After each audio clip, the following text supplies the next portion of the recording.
What's up, everyone? Welcome back to another episode of Bolero. Sam here with the Sultan of Sando, Mr. Gab Lim, and Maui Up. What's up, guys? Back-to-back episodes tayo. Back to back, grabe. And apparently, short turnaround time for the second round. We get action straight away on Wednesday. Walang pahinga no? Oo nga, grabe. Akala ko man lang maka 1 week break tayo, yung gawa tayo ng mga episodes, yung here and there, maybe top 5 MVP list natin. Pero wala, grabe, yung Wednesday, sabak na agad tayo ulit. Di sila naawa sa fans and players na nagka-cramps na. Yung pati yung fans nagka-cramps na rin, no? Yung mga Diyos. Actually, ang daming fans pagod na no? Pagod na. Speaking of the fans, we do have a special gift for the listeners of Boleros and fans of their UAAP teams. We do have a special discount that Gab will be talking about. Gab, take it away. Pamasko from Boleros, yes. So this episode is brought to you by our friends from Varsity Lifestyle Co., the official outfitter and merchandise seller of the UAAP until season 92 apparently. So if you guys are interested in purchasing your own school-related gear, so for those asking for some pictures, they have a website. There is a link in the description of this video. And there are pictures of the merchandise. But we will be sharing some pictures in the coming episode. So we have asked Varsity Lifestyle Co. to share some pictures with us.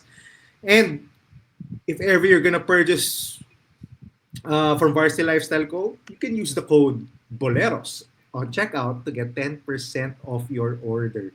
So if you buy for your family or you want to buy gifts for Christmas, you use the code Boleros. That 10% can be what? 100 pesos, 500 pesos kung malaki yung bibilhin nyo. So, check them out at Varsity Lifestyle Go. Again, not just for Ateneans, for each and every UAAP school. Yung mga taga-NU dyan, number 1 ang NU. Baka naman. Sumakses na kayo Oo nga, is this the championship season we've been waiting for the NU Bulldogs? We'll see. So, check them out at Varsity Lifestyle Co. And if ever you're interested, if you're gonna purchase a shirt or a jacket, gusto nyo samahan ng Boleros caps. Yes, we've had these caps since last season. They are still available. We can always just produce new ones. So, if ever you're interested, the link is also in the description and it will be pinned in the comment section. The Boleros caps. They are of good quality. I can assure you of that. I've had this for a year already. So good job, Sammy, in looking for a supplier. Wow, good job pa ako ni Gab live. Okay, let's talk about our episode for today. Nakita nyo na sa title. Let's do a round 1 recap. Using our favorite segment. One of our favorite segments here on Boleros are Ballers and Boleros of round 1. So we'll talk about the entire round, pick our ballers, ito yung mga winners, big ballers of the first round, and then our Boleros. Sino yung mga losers, or maybe guys that need to work on their some stuff. It could be a player, a team, a coach, anybody actually. So let's get started. Let's start with our ballers. Sige, ballers tayo. Let's start with ballers. When have we ever started with the Boleros, Sam? We don't have to say we never started with the Boleros. Let's start with the ballers. Start on a positive note daw. Tama. Gab, take it away. Well, I'm not gonna overthink this. The ballers of the first round are definitely Jake Figueroa, first and foremost, and his team, the NU Bulldogs. I did not foresee them going 6-1 in the first round. No freaking way in the offseason would I have had NU in 6-1 at the end of the first round. Beating LaSalle, beating UST, beating Ateneo. Yes, they showed a bit of vulnerability and flashbacks of their old selves against the UP Fighting Maroons when they struggled to score at the second half of the third quarter and the whole entire fourth quarter and gave up a big lead to let UP win. But for majority of these games, they have looked like a well-oiled machine. Their defense is top-notch, and I do want to go to the Saturday game against Ateneo. Yes, Ateneo struggled from the field, but it was also a function of the NU defense.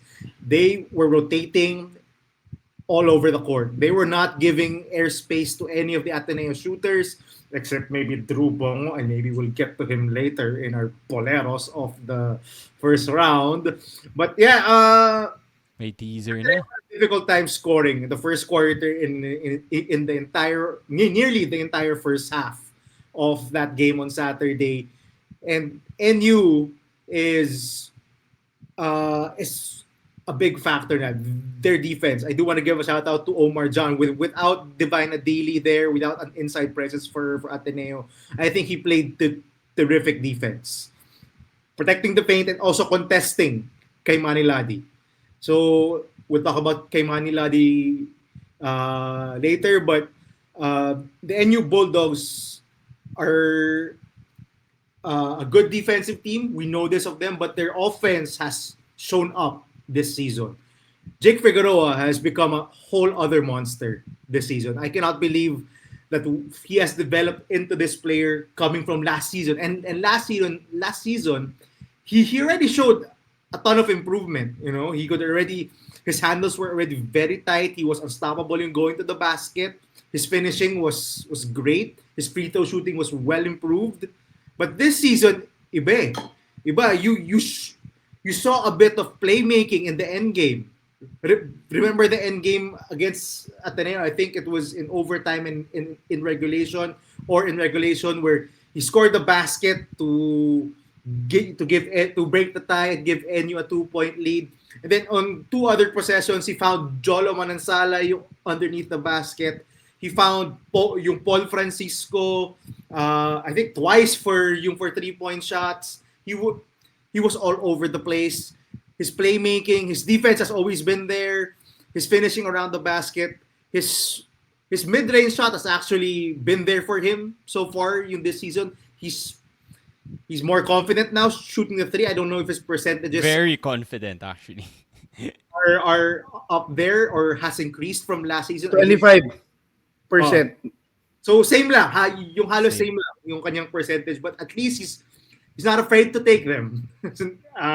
He had a couple of game winners from 3-point shots. Remember the USD game? Diba? That was those were 2 threes.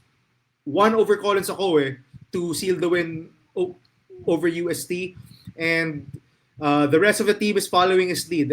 I don't think they have a second consistent scorer on their team per game. Parang whoever's the hot hand, siya yung magiging second fiddle kay Jake Figueroa, but the constant has been Jake Figueroa. And if we're gonna do a list of top 5 MVP, I think he would have an argument of being, again, Boleros MVP, not the UAAP MVP. Don't care about that. He could have an argument for number 1, maybe alongside a Nick Caballero, maybe alongside a Collins Akoe or a Mike Phillips. But Jake Figueroa has shown up this season. He's the biggest reason why NU is on top of the standings. Clutch plays, shows up on defense, takes a lot of the ball handling responsibilities, and now he's also setting up his teammates for easy basket. So Jake Figueroa, NU, you deserve our first baller of the first round. Great start to the season. Let's hope they continue. Let's hope they continue this way. I love that pick, Gab. I wanted to pick them also, but I think I picked them nung first ballers and boleros natin. I think I picked NU and Omar John, so I didn't want to double down, but I can't argue with you on that. On Jake Figueroa, I think what I also appreciate about him is this guy was actually an MVP in high school, and he was a big man nung high school. It's hard to convert yung mga big men. They don't always convert well pagdating sa college kasi normally nagiging tweener yung size nila, 'di ba? And I think that was my worry about Jake Figueroa. He was like this athletic defensive guy when he started out, pero talagang nag-translate na yung game niya into a wing ngayong this year especially. So dun mo din nakikita yung MVP level niya. I'm kind of rooting for him to win the MVP just because of that story na he was an MVP in high school and then he'll be an MVP also in college. I'd like to see him get there. But it's going to be a tough competition. But well-deserved MVP vote for the Boleros MVP pick. For NU, you mentioned it. All the other guys have contributed against Ateneo. Paul Francisco killed us. I think he missed the Si game-winning shot Insan, nung Maui! si Si Insan. Insan! I think he missed the game-winning shot nung fourth before the end Yeah, of yun nung the regulation. fourth I think he had a wide open mid-range. Yeah, free throw tama line ba? jump Yeah, shot. exactly. And then just killed us nung overtime. I saw him. He was like trash Scored all talking. points, I think. Tama ba? 10 Oh, points. I think so. So I think he was trash talking the Ateneo bench also. So I love it from Paul Francisco. We've also seen Jello Santiago do really well. Again, I always go back to our preseason MVPs, Paul Francisco, Jello Santiago, even Omar John. The Shout Pinoy out to Liga them. legends. Pinoy Liga legends. Shout out to Pinoy Liga. Maui. Yeah, ang ganda ng pick ni Gab to start off the episode. Actually, if you look at your MVP rankings, even of the UAAP, Jake Figueroa is number 5. Number 3 if you remove yung FSA. So, even if you look at the stats, he's been a monster. I've said this in the past. He's actually averaging 2 steals and a block. So, he's probably in contention for Defensive Player of the Year also. If you're not just looking at rebounding stats, di ba? But he's at 7 rebounds. Respectable 7 rebounds also. Plus, he defends our best player. So, if we're not talking about stats, I would think Jake Figueroa has a say on probably becoming an MVP and a defensive player for this year. That's how good he has been. But on the NU pick, before I go to my bowler of the season so far, I was looking at the stats and I was actually surprised. Si Insan, si Paul Francisco na ang second leading scorer ng NU at 8 points per game. Diba? I told you. Oh. Yung second fiddle nila, it can be anyone. Basta si Jake Figueroa yung head of the snake, nag-iiba-iba yung second fiddle.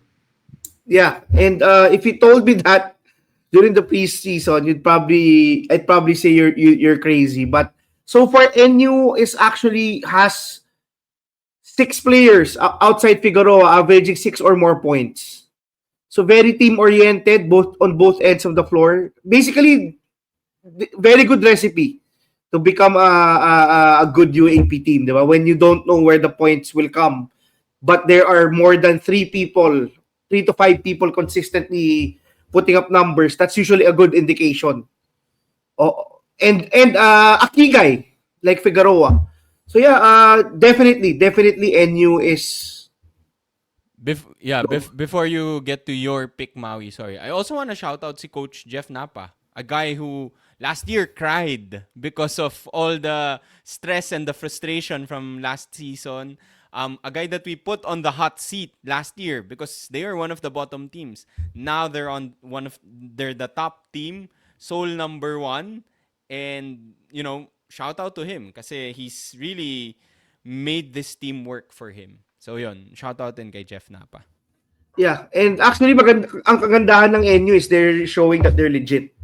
Diba? They were the only team that beat the championship the finalists from last season during the previous season, and it just shows that they're a well-oiled machine regardless of FSA. And now when they get their FSA, their ceiling has just risen to another level. I guess the question right now is, can they be legitimate for the whole season? They've been number one or number 2 seed. We've seen this happen in the past. The question is, can they be consistent enough to become contenders? Because definitely in the second round, they have a target on their backs, diba? I mean, UST, Ateneo, all the teams, maybe excluding UE, are gunning to get to the Final Four and potentially steal a twice-to-beat advantage. So definitely everyone has the game against them circled because they're at the top of the standings as of the moment. For my baller of the season, you would have to say maybe I'm a bit homer, but I still think, despite losing the last 3 games of the first round, that the Ateneo Blue Eagles have been ballers Wow, of the wow, season so wow, far. wow. and Wow. and Okay, and I want to hear this. Go lang, Maui. Go lang. yeah, and coming from a team who was at the bottom of the standings, coming from a team that people probably wrote off, 'di ba, last season, where there was no ceiling in place. 'Di ba? Maybe you could say that maybe si Tuano was one of the bright spots from last season, and he has delivered this season. He has been clutch for Ateneo, showcasing that he is willing to become the scapegoat, 'di ba? Shooting crucial jumpers in both the game against LaSalle and NU. Despite not being known as a good jump shooter, getting the free throws against FEU and missing them both, getting the ire of Coach Tab. So yeah, I would say that Ateneo still is the ballers of the season. You'd probably say that why they're at number 5, but they could have easily been at 6-1. But that's just how good the competition in the UAAP is. And not even saying yung three one and dance, I think everybody from the Ateneo team has improved from top to bottom. Maybe outside Drew Bongo and his outside shooting. But yeah, I see I see the difference in the games of most of the people. Ian Espinosa, for all the criticisms he's gotten online, has been very crucial for Ateneo. I've loved how si Lazo has been willing to take crucial shots. I like yung versatility ni Escobar to play multiple positions, guard multiple spots. I know that Kimani Ladi will probably not have a dry spell as wild as the last 3 games, and will probably prepare harder for the second round. But siguro inunahan ko na lang din to say that I think that Ateneo is legitimate, and their record does not reflect how good this team has been. 2 overtime games, 2 very winnable games, a triple overtime game. Diba? Something that we've never seen in the UAAP against the top 2 teams in the league. So basically, Ateneo was beaten by 1, 2, and 3. So if they are to show us that they are legitimate title contenders and not just Final Four contenders, they would have to do better. They would have to beat, I would say, 2 out of 3 of those teams in the second round just to show that they belong. Bold pick, Maui, ang masasabi ko doon. I actually had some Ateneo players listed on my Boleros part. Now, yes, they started out hot this season. 4-0, everyone was talking about them. And the gauntlet Including came. us. Including us, yes. But the gauntlet came, and they won against Asal. Big win. We said yung Ateneo was back. Then they lost a convincing one to UP, but as Maui said, close losses to UST and to NU in triple overtime and in overtime. So you could make an argument that they could have been 6-1 also if they had just won the games against UST and NU, much like Adamson, who has lost a ton of close games. So I see your point. I just can't completely give them a full baller of the first round because they're in the middle of the pack. Siguro, if you're a positive thinker, you'd say they had 4 wins the entire season last year. Now they have 4 wins at the end of the first round and the winning record. And you can make an argument they could have been 6-1 if they had just pulled that off. But my argument is that they weren't able to. And plus, they're dealing with injuries, which concerns me. Because we knew of the Divine Adili's injury yung coming into the season, a few days yung coming into the season. It's concerning that he's now sitting out a game. He sat out a game against NU and was not able to go. The pain must have been yung intolerable, or there was more structural damage, and he can't go. The injury to Jared Bahay is definitely concerning. He's had shoulder injuries before. Now, uh, to be fair, that's on the right shoulder. Now it's on his left. So the fact that he is sitting out games now is kind of concerning for the Ateneo Blue Eagles. And you saw it on Saturday, especially without Divine Adi. They are pretty thin on the front line. Ang hirap, it's also hard on kay Manny Ladi to get some scoring done and also guard opposing centers on the other end of the floor. That's taxing for him. I don't think that's sustainable for the second round that he's gonna guard centers. I don't think he's built to guard centers even in the UAAP despite his height. So I'm not sure I could give him baller of the first round. Again, they've lost 3 straight. They're now from the number one team. They're now down to tied for third. Now, if your perspective is that's good, then kudos to you. But again, they have a lot of things not going for them. They have a lot to prove in the second round. We mentioned Drew Bongo. Bro, Drew, you can't go 1 of 22 when you're a 3 and D player. I think I teased him as a 3 and D with no 3. And mukhang tama naman for this season. He can't be Sean Keteves again. He can't be a guy who just does cardio. He has to hit his shots. In fairness to him, he's taking them. He's just not hitting them. Not even close. But I do hope we see a semblance of the Drew Bongo we saw in the latter part of last season when he was hitting around 2 to 3 threes per game. I wonder what happened to his shot. It seems like it's a confidence thing, or maybe I don't know. It's not been there this season, and he plays an essential role because he is one of Tab's preferred defenders. And he's long. He's 6'4", 6'5". He can play power forward. He can guard multiple positions. So I get the utility of Drew Bongo. I get why he's getting minutes. To those who say, why is he getting minutes? Watch how he plays defense. I still think he's pretty valuable on the defensive end, given his length and his foot speed. But he has to hit shots. The other guys have been hitting shots. Dom Escobar, Tuano, even Ian Espinosa, who played exceptionally well against NU. I thought that was an exceptional game by Ian Espinosa. Although he missed a possible, I think, game-tying free throw or something in the end game, but definitely an exceptional game by Ian Espinosa. I think he drew 5 or 6 fouls on NU, which is crazy that he's a small point guard drawing that many fouls on NU. But yeah, offense has to come for the Ateneo Blue Eagles. Offense has to be more consistent for Ateneo. Sammy.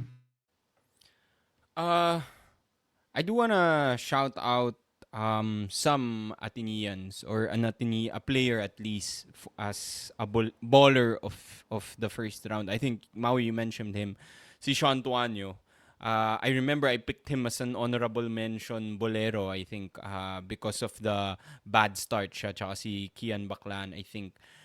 So, ever since then, he has been amazing or as good as advertised. I think he's embraced his role. 66% 3-point shooter na, Gab. 3-point shooter or free throw shooter? Free throw, sorry. Free throw. Akala ko 3-point shooter. Grabe No naman one yung sa 66%. Yung mahiya naman si Steph Curry Curry. kay Sean Tuano. 66% si Sean Tuano. Pero malapit na, Gab. 66% free throw shooter. So yeah, I mean, his free throw shooting has improved. His 3-point shooting has improved. He's embraced whatever role Coach Tab has given to him. Sometimes he's a starter, sometimes he comes off the bench. And I think what I like about him is his defense also. He's a pretty good defender. Maganda din yung length ni Sean Tuanyo and size. So he can defend multiple positions. So shout out to Sean Tuanyo.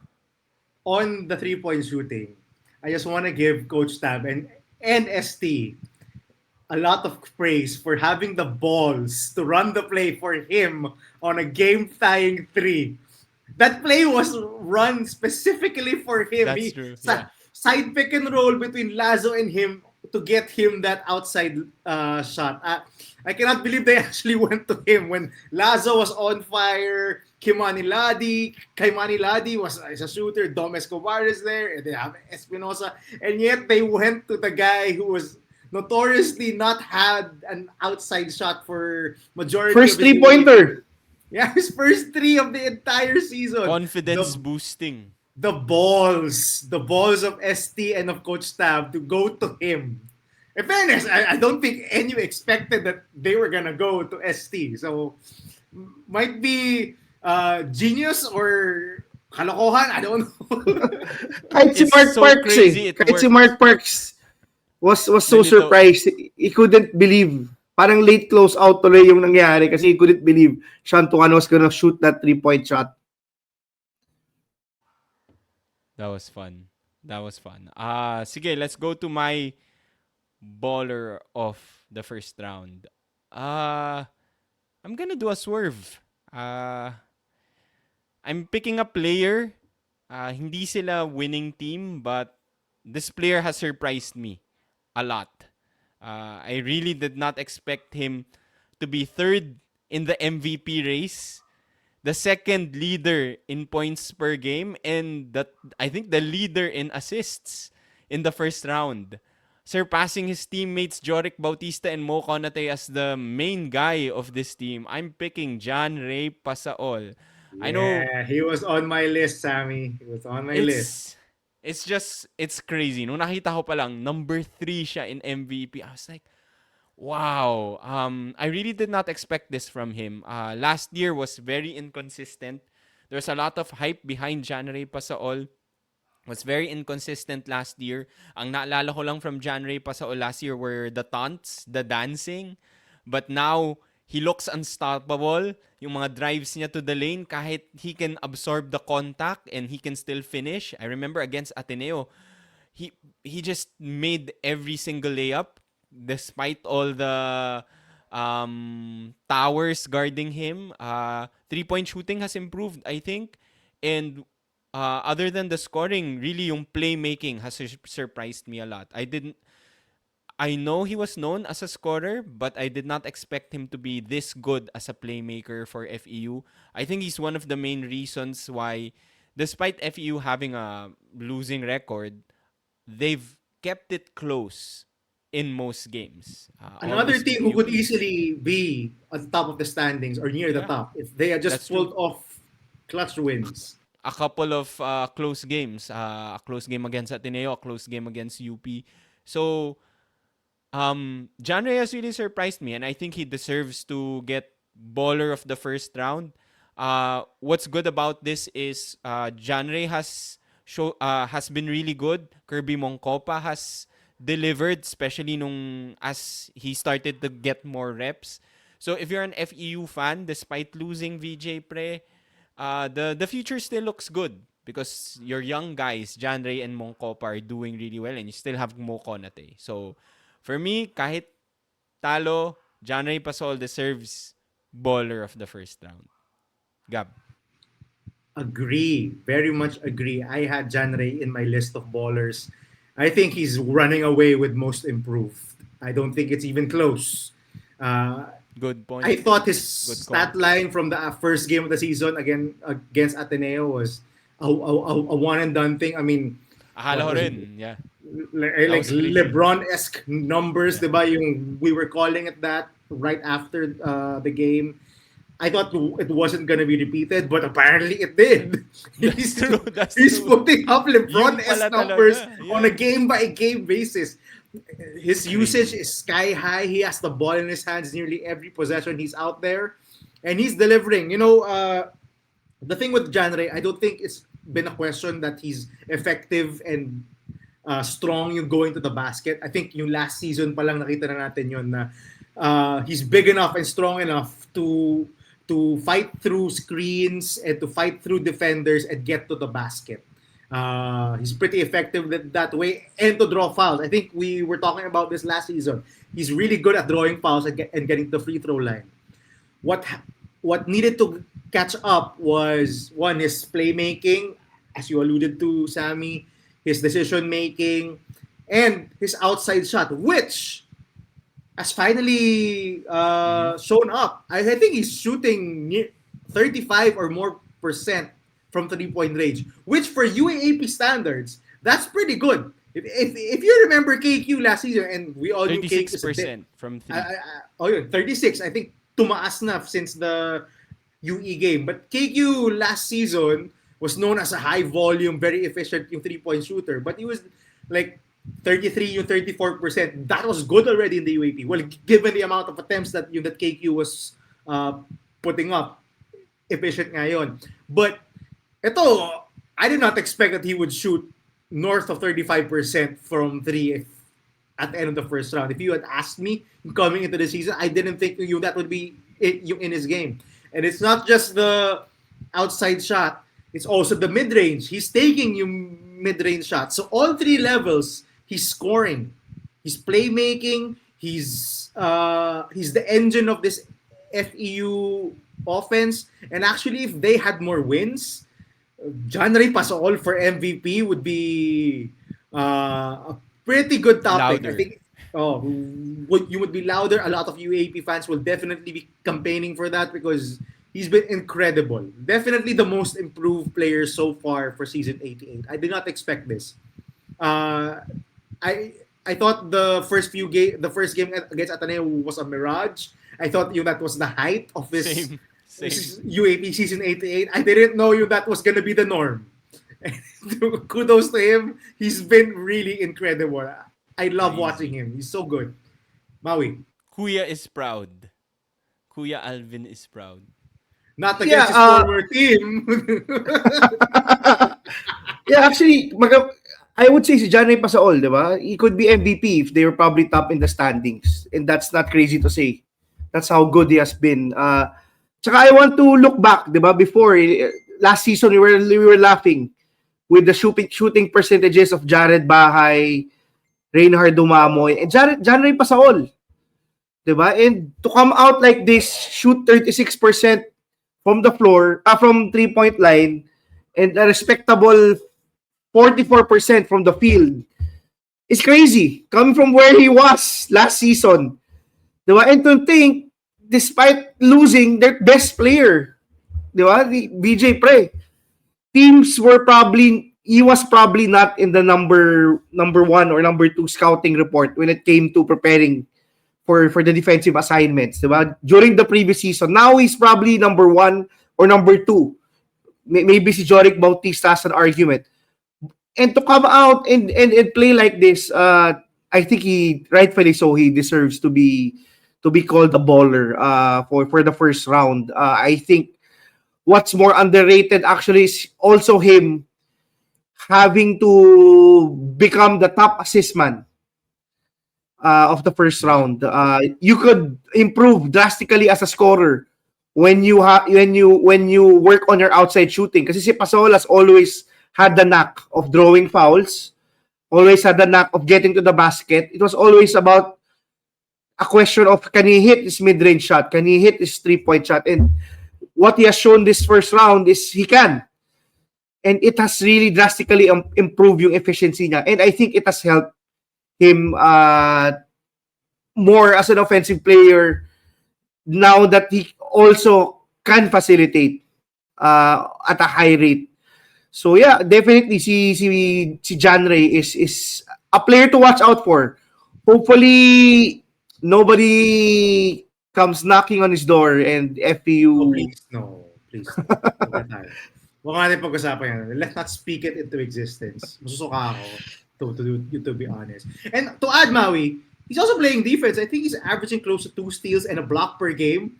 Again, LeBron-esque numbers from a point guard.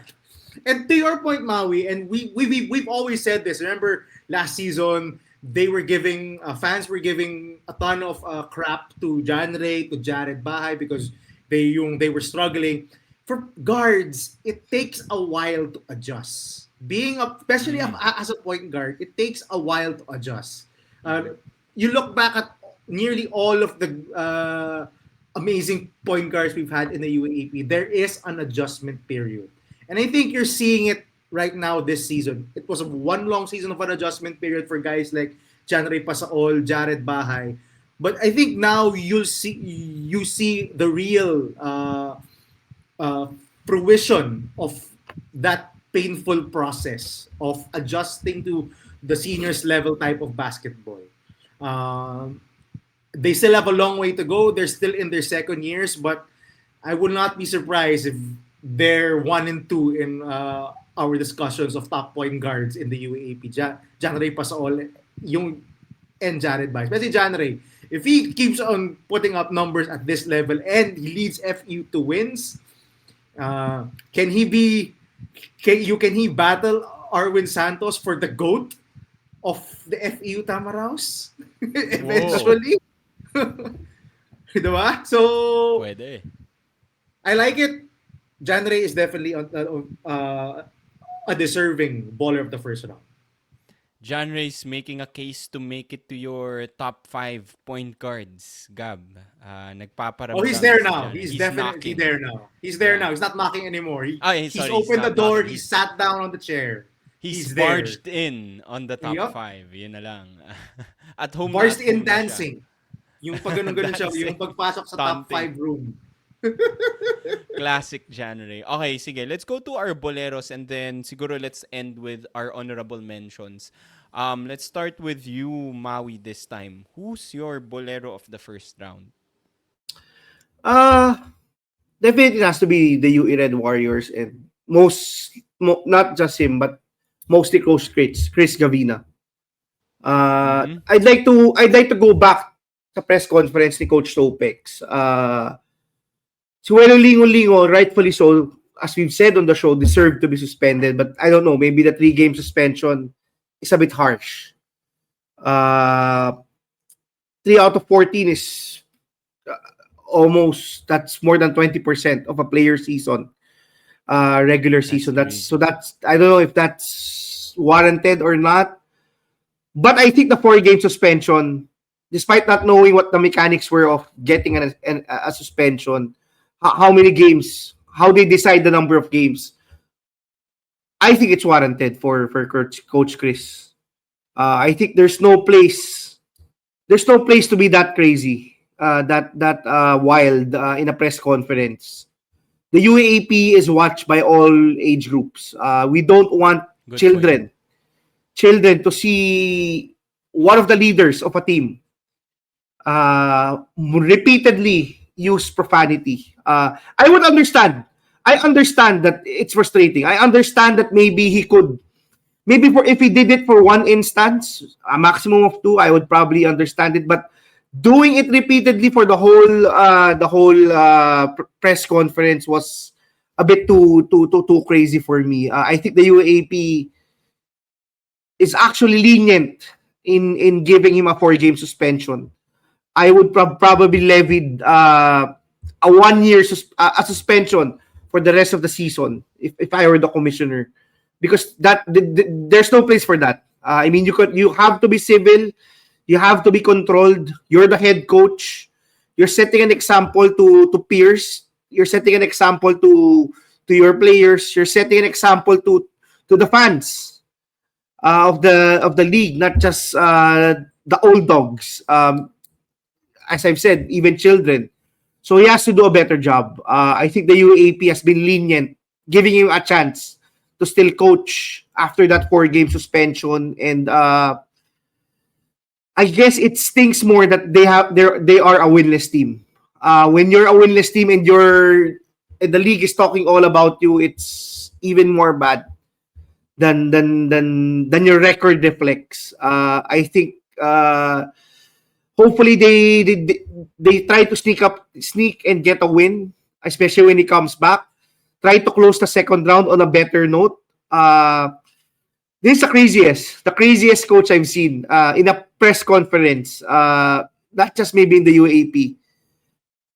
There's no place for that, and for that alone, I think he deserves Bolero of the first round.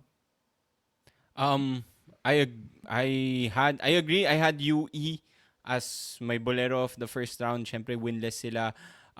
It also hurts that they were this close to beating UP, um, which is one of the top Lasal. contenders. Ay, Lasal, sorry, Tinambakan sila ng UP, Sam. one of the top contenders. And then after that game, they lose Welo Lingo Lingo, they lose Chris Gavina for multiple games.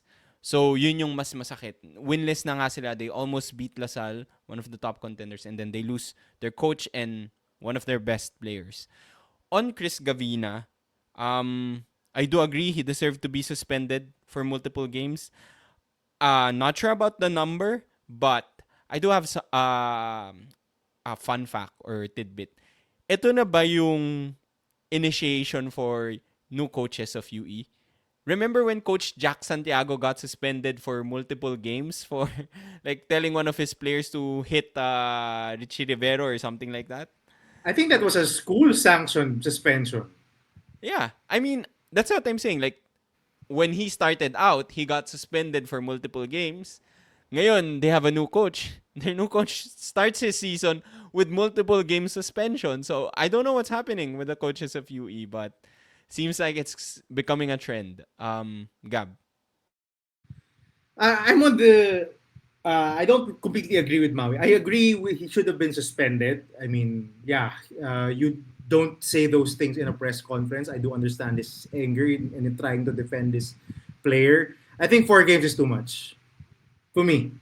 Uh, Would you he say like made two or three? Multiple? More than one, basically. I, two I think more max. than one. I think two max for me. Four is too. Four is too much. For a guy who, yes, uttered a lot of F words and basically tarnished the three refs who were officiating the game. But I don't know. It's not as bad as injuring another player, as we said, yung for Welo Lingo who got 3 games. Really, it's worse than that. 4 games you give to a coach who went on a tirade uh, during a press conference. I would have given 2 max. I would not have given 4. Uh, there has to be a bit of a middle ground because yes, we do want coaches to be professional and to be civil, but we also want coaches to speak what's on their mind and to be open with communicating. So if they're feeling aggrieved and angry about something, I think that's the reason why they have a press con because they want to tell the people what they feel. So it is a free country. Now I know he shouldn't have said it that way, but he did have to say it. He did have the right to tell the people what was on his mind. Um, Regarding the UAAP's answer, we get to that some other time siguro, but essentially, we warned the coaches not to complain, and the refs are good. Parang yun ata yung summary. I think that's a pretty good summary of what the UAAP said in their statement. Kami ang batas. Yung parang yun eh. So, although I do want to thank you, Chris Gavina, because he did make Coach Tab seem like a pretty tame and professional coach when he complains about the referee telling the refs that they're disgusting or telling them to get eye surgery. Seems like a pretty tame response to officiating compared to what Coach Chris Gavina said. So actually, I won't give Coach Chris Gavina and the UE Red Warriors Bolero. I'd give them a baller for getting Coach Tab better reputation. Dapat matuto din siya kay Coach Nash. Magaling din si Coach Nash mag-subtle jabs. Yung si Coach Nash, ano lang eh, may konting, may mga hidden meaning lang siya sa mga sinasabi niya. Exactly. Okay, let's move on to your Bolero pick, Gab. My Bolero of the first round is obvious. It's injuries. That was my pick, yeah. Injuries, Mason Amos likely out for the season. Kian Baclan out for the season. Divine Adili is injured. Jared Bahay is injured as well. Yes, it's affected two teams. But if you're a UAAP a UAAP fan, not just a basketball fan or an Ateneo fan, you don't want to see top players getting injured. If you do, if you're one of those people who enjoys seeing people get hurt, get out of here, bro. We don't want you. We don't want you watching us or O commenting baka on you. mag-Chris Cavina ka niyan. Get the F out of... Maui, I think we've established na wala akong pakialam sa pagmumura dito sa podcast na to. I think it was a funny story about our first episode I ever. will Sam. suspend you. Two podcast episodes, Gab.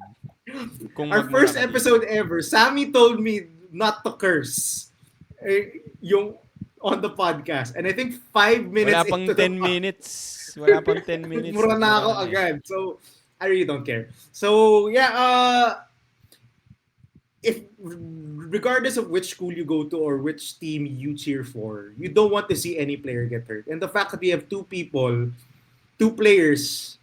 two star players, getting injured for an entire season sucks for the UAP, yung EU, and for basketball. We want to see players play. We want to see talent on the floor. The best players play against each other. And when players are injured, we're not. I feel like we're not getting the full experience, or we're not getting you what we paid for if you watch this game. 'Di ba? Same thing lang pang sa NBA, 'di ba? Pang manood ka ng NBA game tapos na out for the game or game time decision like si Kawhi Leonard who's notorious for that. Of course, si Kawhi yung example mo. Sino pa ba, 'di ba? Diba? So, 'di ba, if you're an NBA fan and you don't get to see the stars play, it sucks. So it's the same thing here for the UAP. It sucks that we're not gonna get the full LaSalle roster, the LaSalle strength in the second round competing against the other teams. I hope we get Bahay and Adili back. If not, that's gonna be a disappointment too. So let's hope for no more injuries to these players. It doesn't look good, diba? And for the players' future as well. They talk about future. Si Mason Amos, he's probably grasping at the edge of their ano na siya, yung nahihingalo na siya. Kasi he only has one more season to go in the UAP. He's probably out for this season already. I would be very surprised if he's back this season, but he has one more season left. So that sucks for him. Diba? These guys want the future in basketball, and the fact that two of them are out for the season is bad luck, and it's bad for us. I love that pick. That was my Bolero of the first round. Actually, I was going to say, hindi lang yung injuries, but Bolero yung Ateneo and LaSalle fans, because we won't get to see round 2 of that Ateneo versus LaSalle rivalry with the full roster. You already don't have Mason Amos and Kian Baclaan. Obviously, Ateneo was salty, diba, with the Mason Amos situation. So you won't get to see Mason Amos get his revenge game against Ateneo possibly this season. For Ateneo fans naman, yun, the question behind like when will Jared Bahay play again? When will Divine Adili be back to 100%? Because we do get updates na they're getting better, they're making progress, but we just don't know kung kailan mangyayari yun. When will we get to see the 100% version of Divine Adili or Jared Bahay? So it really sucks, especially for Ateneo and LaSalle, two teams that are in contenders for both 4-3, tied. It sucks for them, but ganun talaga eh.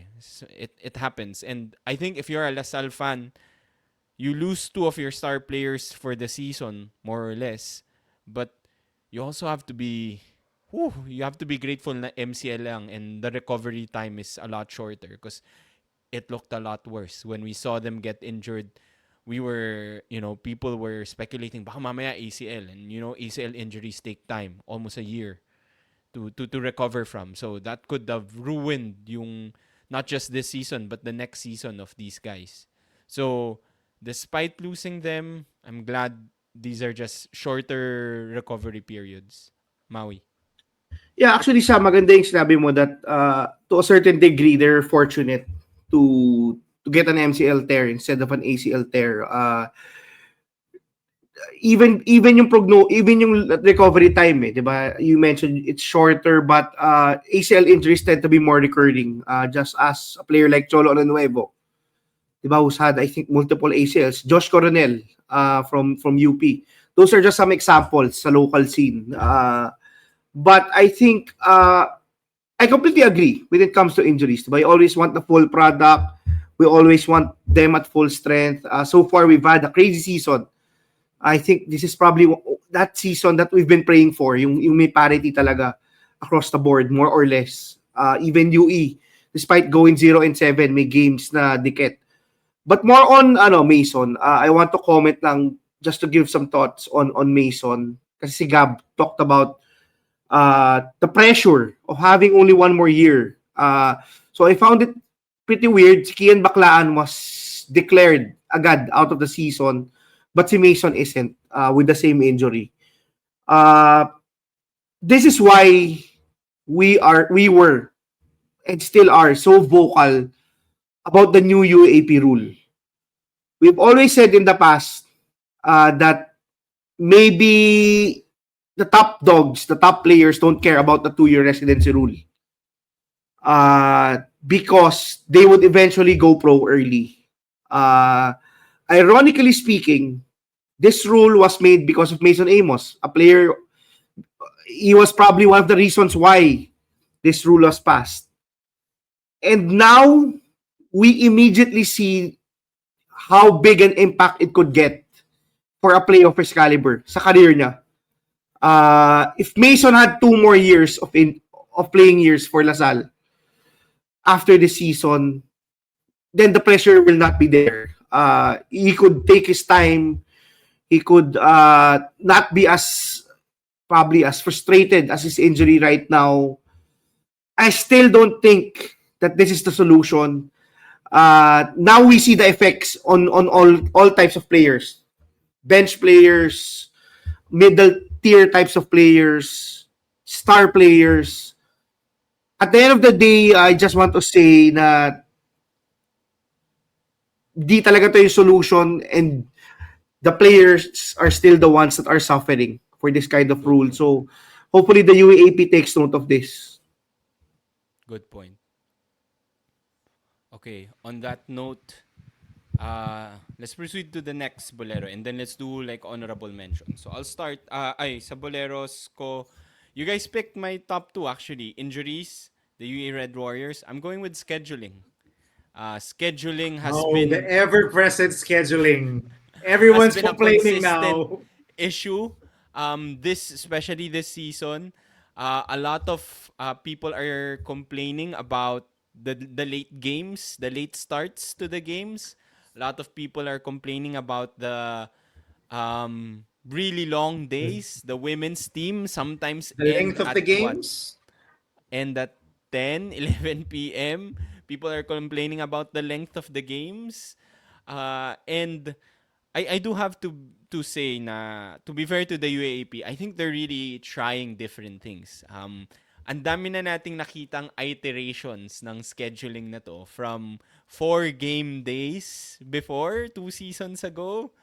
Did not enjoy that. Last season, I think it was sort of like this, but it was the men's games that were played last. So I think the men's games were the ones ending really late. This season, women's team naman yung naging biktima. And I mentioned in the previous podcast, I think the UST team already voiced out their concerns or their Ironically, complaints. Si Coach Heidi Ong nagsasabi, Heidi di ba? Ong yon, correct. Yeah, si Coach Heidi Ong. And and a lot of people have actually voiced out their concerns. Ironic na Mau kasi UST yung host. But a lot of people have already voiced out their concerns. Kasi to your point, I think Gab and Maui, you guys mentioned this before. these are students. These are students. The players are students. There are a lot of students also watching. So it's very difficult, especially on a Wednesday. If the game ends at 11 p.m., they have to wake up early tomorrow to attend school. Or if the game ends late on a Sunday and they have to go to school on a Monday. It's very difficult for these students and sila ulit yung nagsasuffer. Another thing is I'm sad because there's only one. It seems like I'm previewing the schedule, but there's only one game in the Blue Eagle gym. We were hyped when heard na potentially there will be games in the Blue Eagle gym. I missed out on that day. I wasn't there. I wasn't able to watch, so I don't think I'll be able to watch this season. So sayang. But I saw the round 2 schedule and it looks like wala nang game sa Blue Eagle Gym. So, scheduling and the venues, I do wish I could have watched a game. I could have gone to a game in the Blue Eagle Gym, but looks like that's not gonna happen. So, that's one of my boleros of the first round. Gab, I vocal don't ka think din about you'll this. have any arguments from either me or Maui with regard to scheduling. I think we've expounded on this on multiple episodes already. The referee reviews have to take part in this. Actually, one of the solutions is pretty clear. They just have to finish on time and start on time. Uh, the reviews are definitely a big factor here. So some reviews just take too long, and the games just extend for 2.5 to 3 hours, which is crazy for an amateur basketball game. Uh, and I do hope. I'm not willing to say that they're gonna change the schedule because again, I think they have a difficult task scheduling three basketball seasons into one Yeah, semester. Diba? They have the yeah, 16 under the women's and the men's. I do that's true. I do understand the difficulty there, but the length of the games is something they can address. I think it's readily addressable yung by the commissioner's office. Just make reviews transparent, just make it quick. Diba? Start on time. I don't think that's something that they can't solve. I think they can solve that. If they say it's 2 p.m., don't start at 2:30 or 2:45. Start at 2. I don't think that's such a difficult solution problem to solve. So, yun something I think that they can address. Hopefully, yung for the second round. Mau, you want to say something before I go to my honorable mention? No, Okay, you're good. honorable mention. Bolero? Meron ka atang honorable mention, Meron, Gab? Bolero. And I'm gonna talk about a team that we didn't mention who's also on the top of the standings because my Bolero of the first round is the Sultan of Sando himself, Mr. Gablin. Oh, Because I doubted Colin Sakoe and the UST Growling Tigers a lot in the preseason. I doubted them a lot. You could go back to our power rankings episode. You can go back to our Phil Oil games recaps. You can go back to many episodes. I did not believe in Colin Sakoe and this UST Growling Tigers team. I questioned the fit. I questioned their defense. But they have proven me goddamn wrong because they have been really good for majority of the first round. They beat the potential contenders in UP and LaSalle in their first two games. They beat Ateneo in triple overtime. And they have looked, for the most part, a well-oiled machine on offense. Their team, as I said, number one in offense. uh, yep, their team is built to By a score. mile. Yeah, they're first in scoring by a mile. Now, a factor into that has to be their triple overtime game, but they have scored a ton of points. This team is built to score. They play as fast and as dynamic as any other team that I've seen in the UAAP. They launch a ton of threes, and now they have an inside threat in Colin Sakoe. And I do want to go to Colin Sakoe. You could make an argument that he is the rookie MVP. I think because he's been putting up the numbers. He's playing so many minutes. Uh, Yeah. Tom Thibodeau is probably somewhere in, yung internet in some corner in the US laughing Nasa and OKC, clapping. OKC siya, apparently. Si Ayun, Mas Konate, Maui. may kasama na ako. Ayun nga, di ba? May kasama na ako. Si Mama Wei yung original Momo na Way gano'n, din. di ba? Yeah, Si yeah, Mama yeah. Wei yung buong game naglalaro. So, in some corner of the globe, Coach Tom Thibodeau is probably laughing and clapping for these coaches who are playing these guys such huge minutes, and that's including Colin Sakoe. I think he's been hella impressive in in the first round of season 88. He's putting up crazy numbers. Now, his last game against OJ Ojerikre and the Adamson Falcons might not have been his most impressive one. Mm-hmm. OJ Ojerikre, I do have to give you a shout out. Giving the finger wag to Colin Sakoe. I love that. Uh, but teams have started to figure out how to guard Colin Sakoe, but still he's found ways to be effective. Whether it's not through post-ups, but it's crashing the glass, he's getting putbacks, he's defending, he's becoming an inside presence, he's blocking shots. He's a very decent screener. I think that's underrated. That's an underrated part of Colin Sakoe's game. He doesn't get a lot of offensive fouls from his screen, so he is able to keep himself on the floor. And for UST, their defense is not spectacular, but it's good enough. It's good. I think Maui, you said that they were in the middle of the pack defensively, and you combine that with their top ranked offense. They're definitely gonna pile up you more wins in the second round. And their team, in fairness naman to Coach Pedro, I think a lot of fans from UST and the non-UST side were very hard on Coach Pedro. Maraming critics si Coach Pedro from the way he coaches.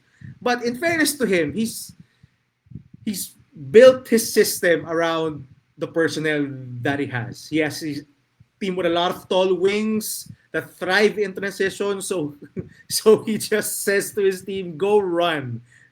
Go pace the game, run as much as you can, try to get easy baskets, launch a lot of threes. In fairness, that's modern basketball. It might not be the prettiest basketball you most of the time, but it works.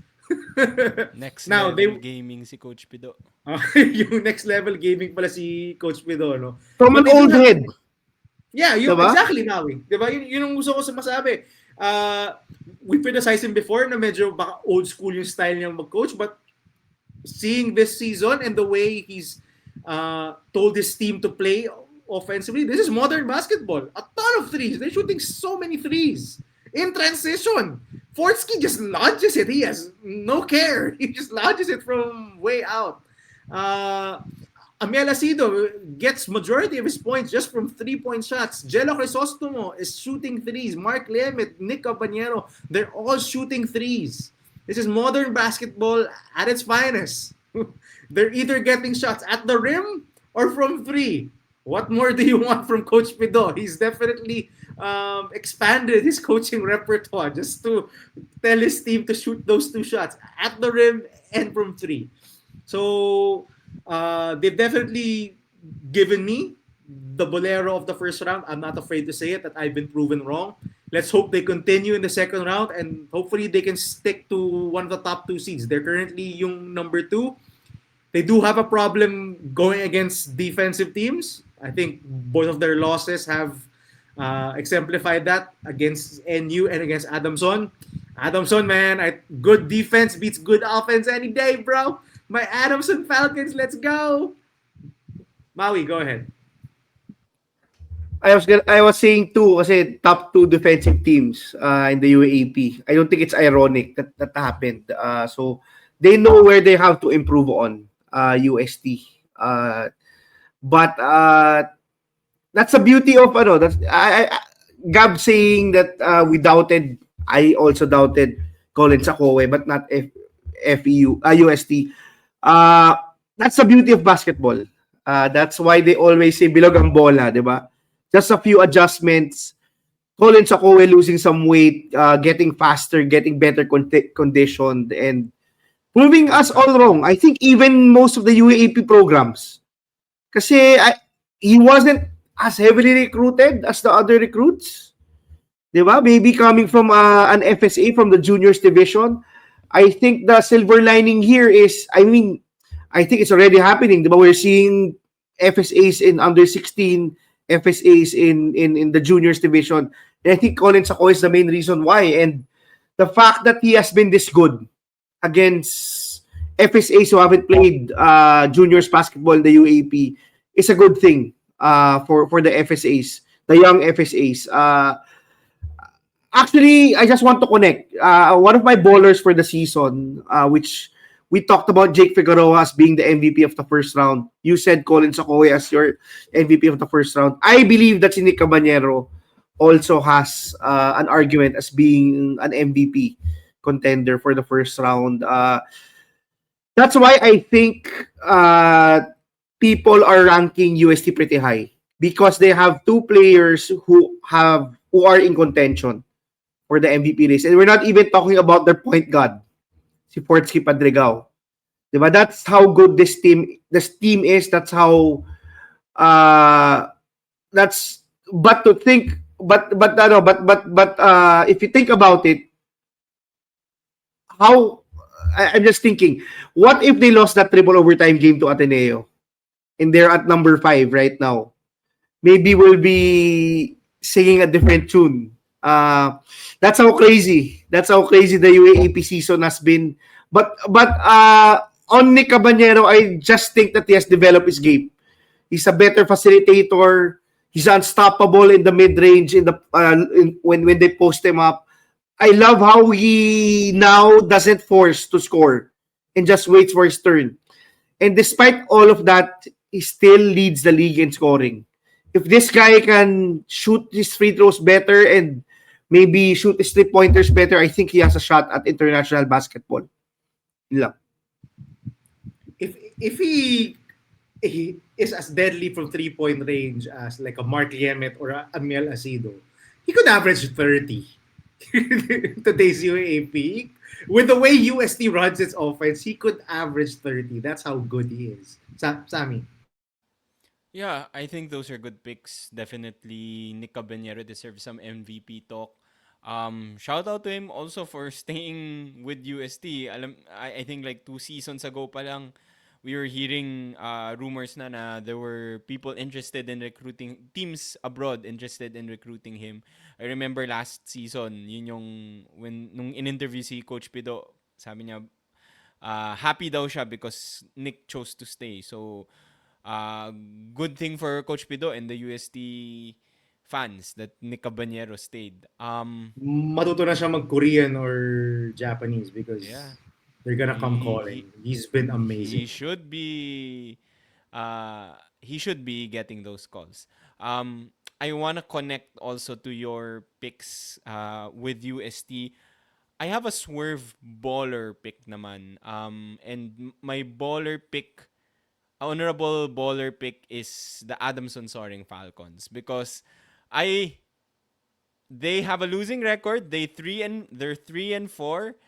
I doubted them once again kasi I think I mentioned parang maybe Adamson deserves to be a Bolero because they were at one point I think like 1-4 or 1-3 or 1-4 or something like that. But they're now 3-4. They're the number one defense of the season so far. They've done Again, it again. They were the top defense last season. I don't know how Coach Nash Racela keeps doing this. Gabi mentioned it. OJ Jerique is the Colin Sacoes stopper.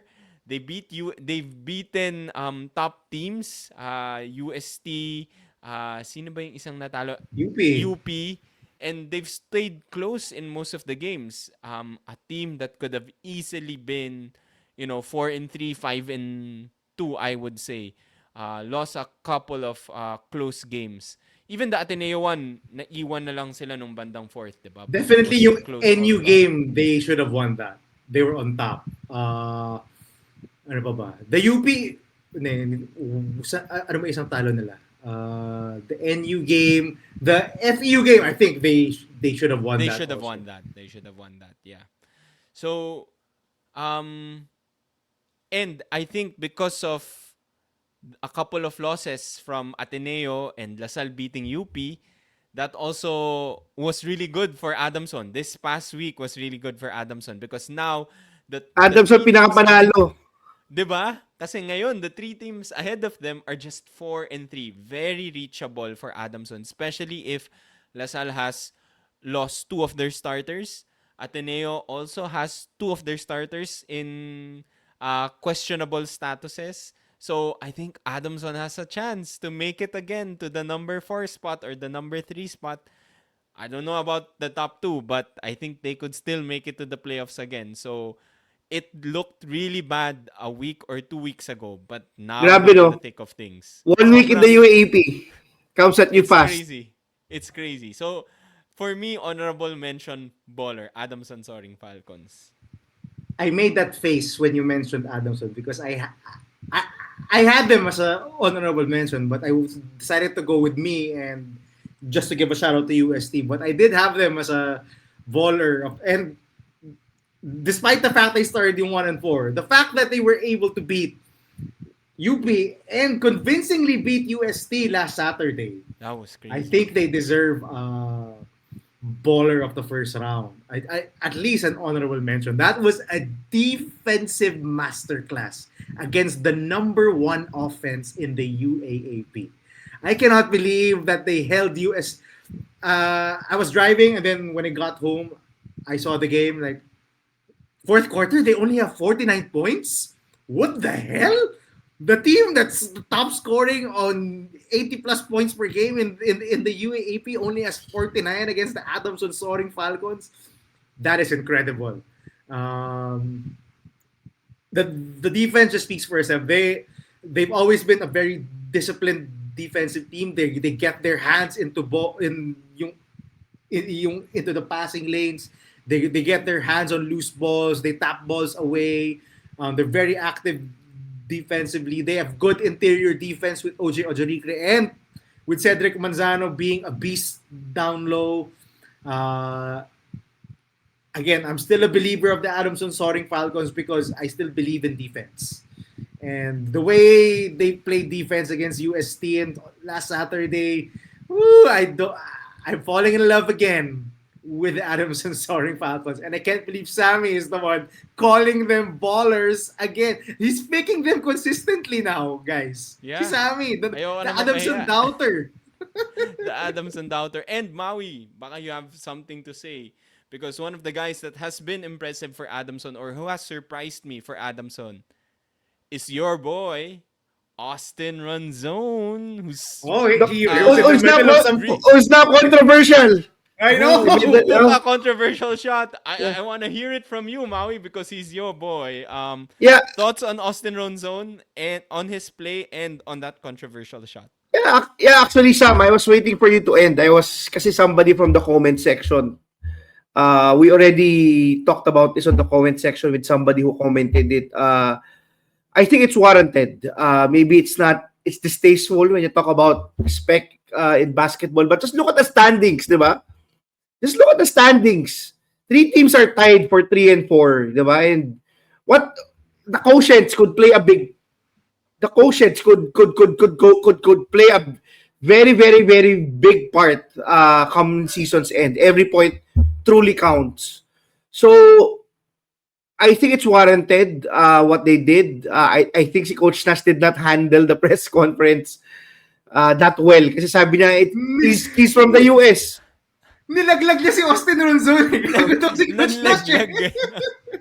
To a certain degree, nalaglag na si Austin Ronzone. But I think the basket was warranted. They should go for that.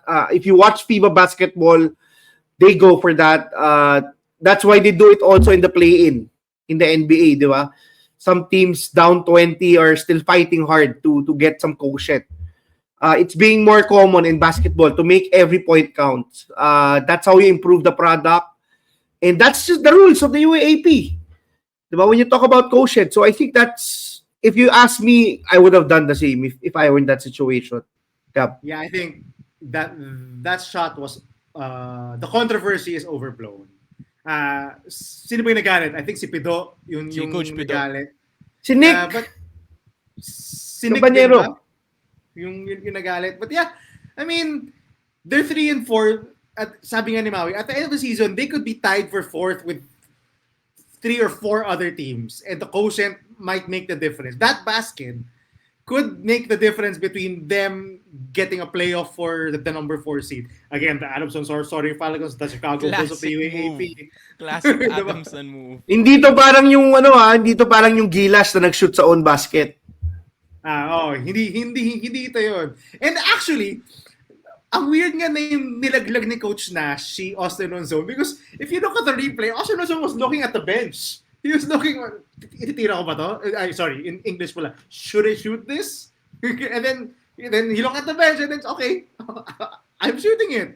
So, I don't know, maybe he got some instruction from an assistant coach, but come on, Coach Nash, you can't blame. Hindi mo pa Baka na ilaglag lost in yung- translation daw, sabi ni Coach Nash. Iba pala yung sinabi niya, hindi naintindihan ni Austin. Yun nga eh, pero from the sound of it, Yeah. parang nalaglag. Or baka nga, dahil galing sa US si Austin. Mm.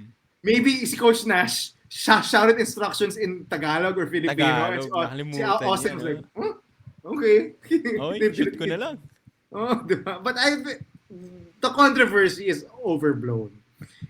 He rightfully made the shot. And actually, if you're UST, if you don't want that to happen to you, play defense. That's it. Trap. Oh. Diba? The way they do it during end games. Ako na lang, no? Last honorable mention. Kung meron ka. My last honorable mention, I have one, and I've wanted to say it. I didn't want to say Bolero, but I think he deserves to be mentioned. I think si Ray Remogat has to be mentioned as an honorable mention, Bolero of the season. And nothing against him. He's had some big games. But as Gab mentioned nga in our previous episodes, it's been 2 good games and 5 bad eggs. Diba? 5 bad games. I think he is partly to blame as to why UP has been up and down so far in the season. If this guy is consistent from game to game, if they've been able to utilize him, or if he's performed pretty well game to game, I think UP would be in a better place. And I think that's something they have to work on in the second round. UP was on a 4-game win streak because they decided to prioritize si Remogat instead of Remogat having to adjust. And I think si Coach Gold will have to make an executive decision in the second round to decide if that will be the case moving forward, or will they just use players who are more used to system. So that's gonna be an interesting to see, some interesting thing to see. Kasi if UP pulled off the win against LaSalle yesterday, I think they would probably be the hottest team and they would probably just roll over everyone and try to get the number 1 seed. So I think si Ray Mogat, with all the hype, not just, maybe I've been too hyped because of some people also talking to me behind closed doors, but with all the hype that I've received, I could say that my honorable mention is Ray Mogat. Right, you rightfully so. I had him in my list of Boleros because, yeah, he's had the big flashy games, but for the most part, he's been shithouse. And the move to UP seems like a bad decision right now, to me. He doesn't. There are games he seems like he fits. There are games he seems like he's the odd man out.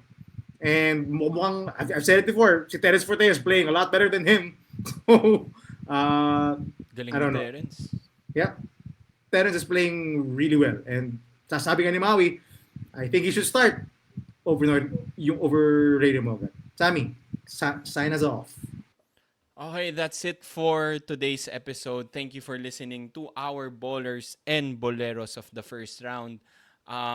We will be covering the next games. On Wednesday, we do have a game, so it's going to be a short turnaround for us. Start of the second round, so stay tuned for that. If you haven't yet, please like this video, share with your friends, subscribe to our channel, comment down below your picks for bowlers and boleros. We'll see you again next time. Bye-bye.